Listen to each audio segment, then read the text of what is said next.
So इथे हे गरमागरम पिठलं भाकरी आणि ही गवारची भाजी आणि ठेचा कांदा, तुमच्याही तोंडाला पाणी सुटलं असेल असं आमचं जेवण चाललेलं आहे.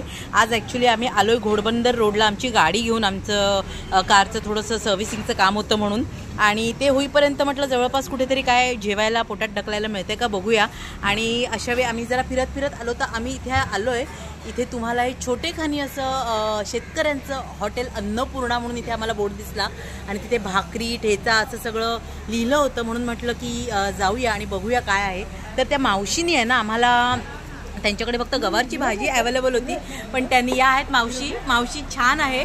त्यांनी आम्हाला सांगितलं गरमागरम पिठलं भाकरी करून देते. पिठलं भाकरी म्हटल्यावर आमच्या तोंडाला पाणी सुटलं आणि आम्ही ते लगेच म्हटलं करा, आणि त्यांनी आम्हाला गरमागरम असं हे दिलेलं आहे. नवऱ्या कसं आहे? नवऱ्याचा आवडता मेनू आहे ठेचा म्हटलं की तो असा वा वा आहे बघा, बोटं चाटणं चालू आहे. आणि मावशी उत्तम आहे, टेस्ट छान आहे. पिठलं भाकरी गरम गरम, आणि आता आम्ही याच्यावर छान ताव मारणार आहोत ॲज युजल. सो तुम्ही जर कुठे कधी जर इथे घोडबंदर रोडला असाल तर तिथे विचारा विजय गार्डन्स ना मामा, विजय गार्डन्समध्ये शेतकऱ्यांचं हॉटेल अन्नपूर्णा. इथे उत्तम तुम्हाला जेवण घरगुती पद्धतीचं मिळेल. सो इथे आवर्जून भेट द्या कधी आलात तर. Till then enjoy your meal.